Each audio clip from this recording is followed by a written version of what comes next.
Hey, this is Enrique with DNSimple, and today I wanted to give you a very quick rundown of our Rust API client that we built recently. Now, to start using our API client, the first thing you need to do is go to your sandbox environment, for example, or the production environment, and check the account.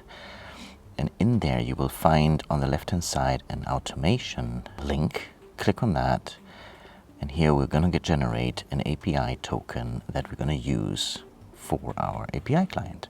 I'm going to call it, I don't know, Rust client sample, for example. Create the token. And on this next page, we're going to see the token over there. So this we're going to copy and make sure that we keep it. I mean, you can always generate the token again. Now to start, we're going to create a client with a function called new client, set the sandbox environment to true because we don't want to go to production, and add the token that we just created. Now, one thing we want to do is we need to get our account ID because it's used all over the different functions that we can use. For that, we're going to use the identity service and the whoami endpoint, and we're just going to get the data ID out of our account.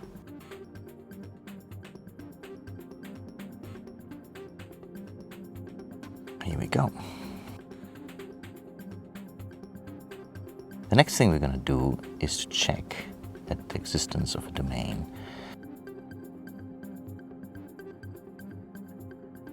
We're going to use the register service, check domain, passing the account ID and the name of the domain we want to check.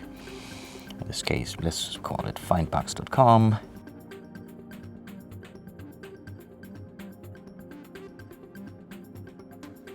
And what I'm going to do is I'm going to just print out the results, the domain check that we got from the server back so that you can see how the payload looks like.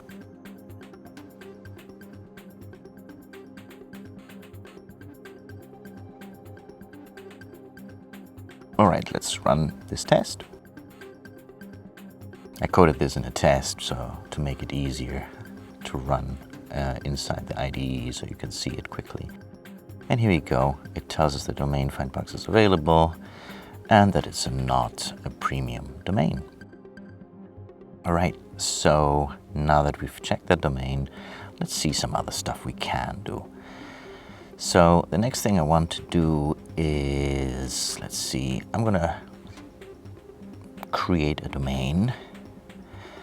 I'm going to pass our account ID and the name of the domain I want to create. So my superdomain.com.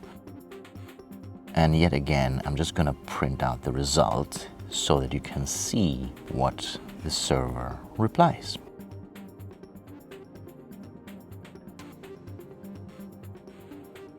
There we go, the reply comes back, and you can see that our domain, my superdomain, has been created and it's available in our environment. So the next thing I want to show you is the list domains function. So as always, we pass in the account ID and we can pass in here some options for pagination and so on. I'm not going to pass anything. I just want the raw list of the domains, which basically is the first page or 30 results in a go. And we print out the result.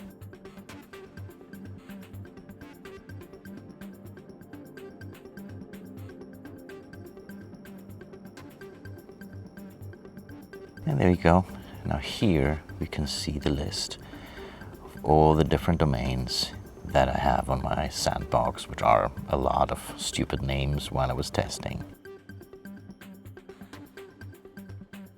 For everything else, I would recommend you go to the developer documentation, which is in developer.dnsimple.com, where you can check all the different endpoints, what they do, what arguments they expect, what they return, so that you have an idea of the methods that you can use with the Rust client API, or in fact with any other client API we offer. Anyway, this has been Enrique with DNSimple. I hope you liked this little video, and if you have time, please check out our sandbox environment, which is at sandbox.dnsimple.com, where you can create a free account to test all of our different API clients or the raw API, test out our automation, and see if it suits your needs. And for everything else, please don't hesitate to contact us, and we will gladly help you.